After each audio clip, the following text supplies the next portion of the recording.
Hi, I just have some minutes to walk in the woods here, and it's so snowy and so beautiful.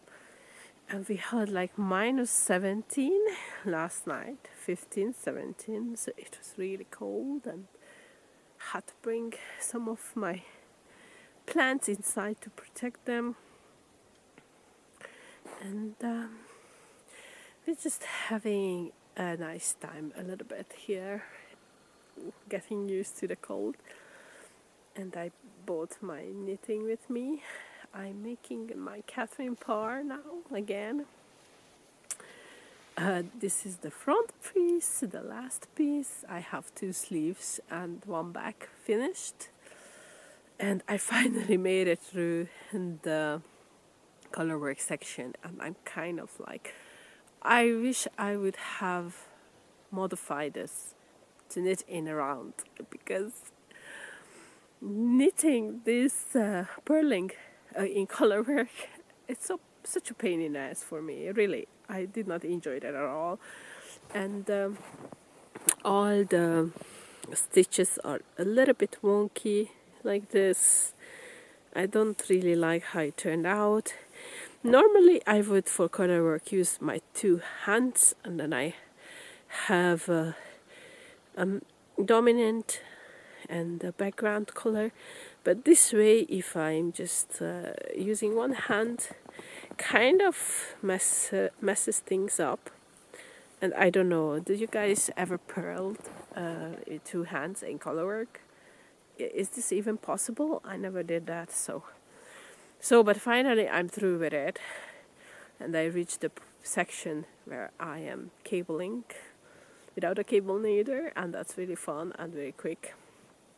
So this is my project now, and I'm just gonna knit a few rows here. Yeah, and what else I wanted to say? Don't worry, I'm not cold at all. I am equipped with this really hot, warm hat. This is like double, and it's alpaca and mohair and double layer. And this is a free pattern by Sari Norland, so go check that out. And I love this hat. The only problem with it now is that I gave it to my sister and she washed it. I don't know how she did that. How did she wash it? And it's kind of shrunken a little bit, so cannot have this perfectly double fold, because then my ears are not covered. So yeah. Oh, I dropped my knitting. So yeah, the color work on the Cathrine Parr. Look at this in the crisp, cold air.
Don't you feel like sometimes you need to stop and admire your knits while you are knitting it?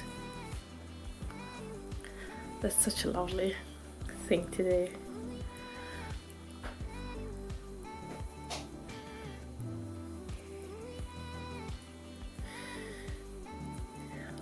Okay, I'm much faster when I'm not recording this.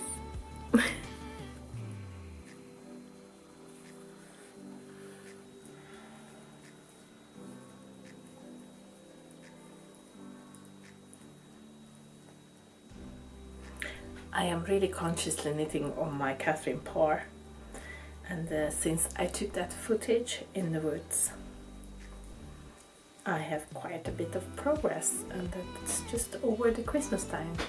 Look, this is the front and almost there where I need to read the book.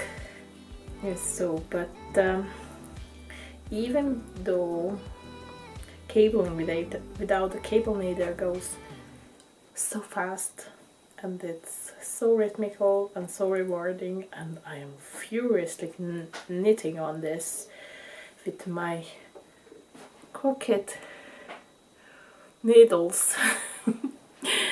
This is not gonna be finished until end of the year, and my KAL and our KAL, the Tudor Roses KAL, will last until end of the year.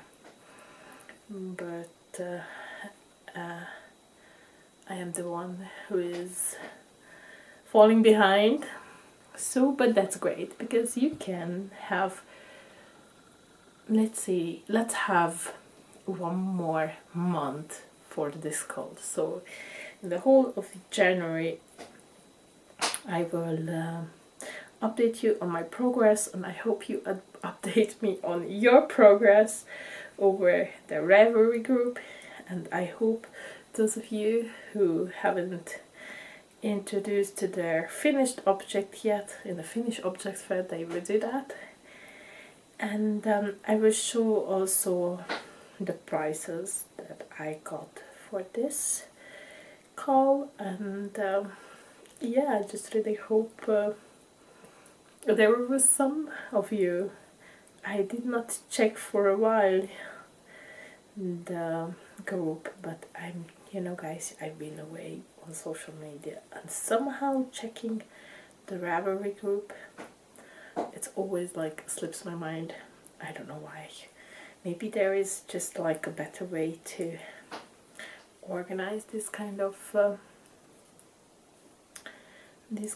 adventures together. So, but let me know, and please remember to show your progress or your finished objects. And don't forget, there are 2 other podcasters who are involved in this knit along, and you can put your finished object over their threads too. So see you there.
leftovers from my project that I started in, oh, this is wonky, that I started in the spring, my spring Sunstruck shawl,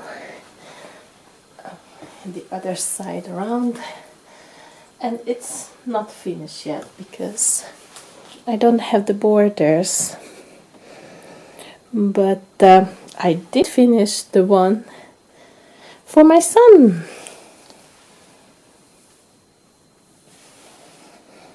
Yeah, it's a small one, and its shape is totally different from the original pattern, because I just kind of did my thing, my own thing. So, and I just eyeballed it to the original one and checked it how much I should pick up to make just a toddler shawl. And somehow this became also irregular. But a good thing to make a small size first, for me, it's this exercise about the edging. Because you can see the edges are ruffling up, and that means that I picked up too many stitches. Usually they recommend you, if you are picking up, to pick up at 2 from 3 stitches, and I think my ratio, it was denser, and I'm gonna, for my own shawl, I'm gonna pay attention to that, and yeah, pick up just less.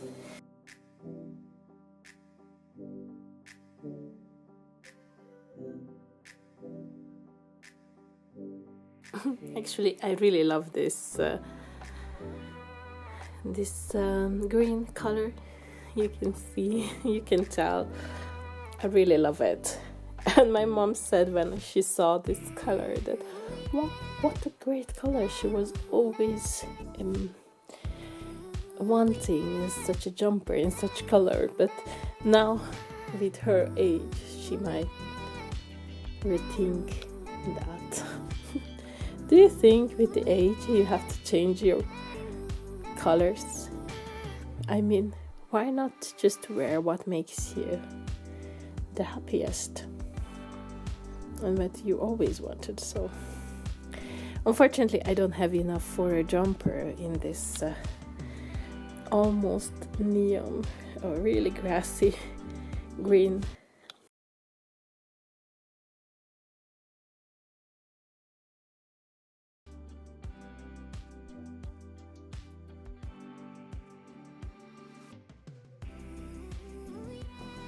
So many ends to weave in.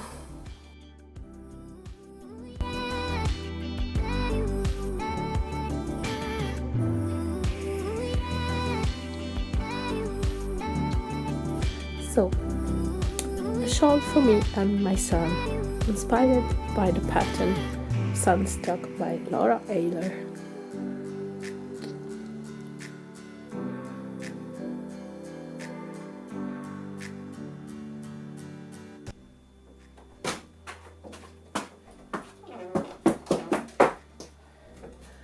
So snowy outside. Where are all my knitted hats? Seriously, one can never have enough knitted hats.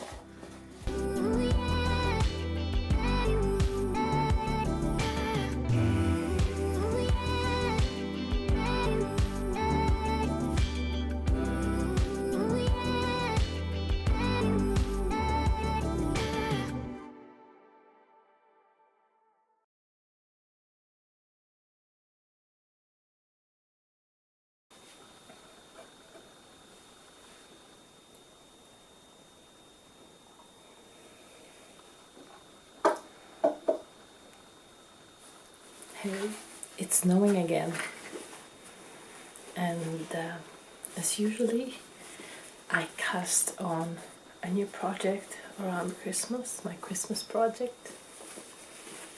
and it's in here in my Christmas project bag, Christmas inspired project bag. This was a lovely gift from the sweet Susan of Wild Cottage Island. The bag is from my cottage number 9, and inside is my Christmas project in this beautiful, beautiful great color, great green color. Yeah, poison green, ivy green, Christmas tree green. I don't know.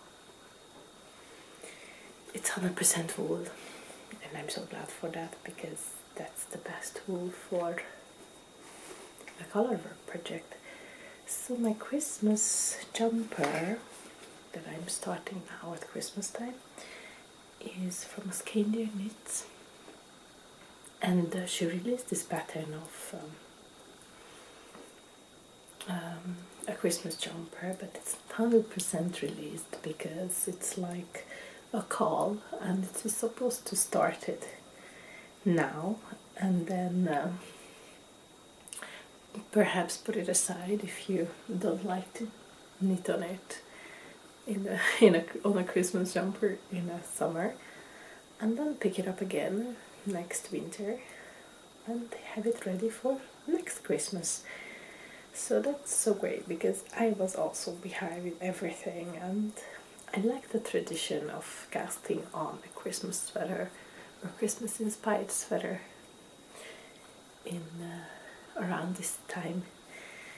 So this is a color work jumper, and it has also a cardigan version, and it's very versatile because you choose if you want just to do a yoke or a full cutoff work on the body, and you can choose from different charts with snowflakes, hearts, Christmas trees, all kind of stuff. You make your own decisions around this, and I think this will be quite fun. So I finished the ribbing and the short rows, and just knitting one more row, and I can start the color work. It's just, I don't know what kind of contrast color to choose. Have to look in my stash.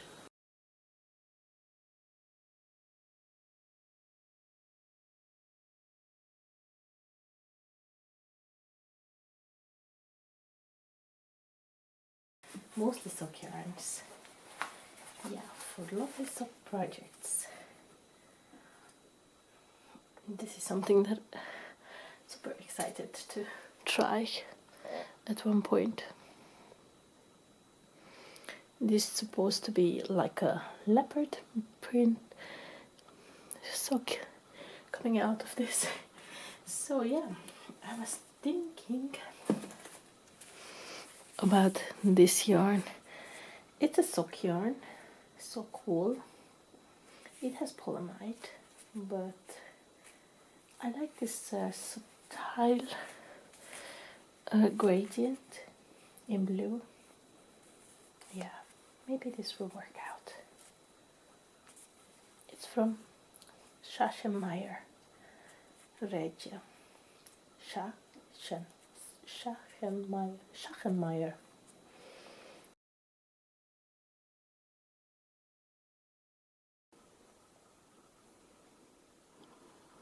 Will these two work in a color work together for a Christmassy jumper? I think definitely. Yeah, let's try it. I just wanted to show you just a tiny little detail that I personally like to do when I start my project. And if it's knitted in a round and you're making like a rib, then I would just knit back and forth the ribbing and sew it in together later, because it's just much easier to knit back and forth for a few centimeters and then join in around. The stitches are not so close together. They can stretch on my cable, and also it's like 100% that you're not gonna twist them. Yeah, it's just something that I heard somewhere and I started to apply. And usually this is on the back of the neck, and I like this way because I can that in the same time add a little tag or something, which is very useful when you have to put it on your jumper very quickly.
This is how the first snowflake looks like, and I'm really hoping that this yarn will plump up.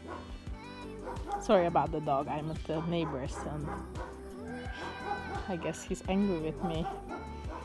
But I'm so glad I choose this pattern because all the motifs with the snow and the snowflakes and the Christmas tree is just really makes this time of year more special.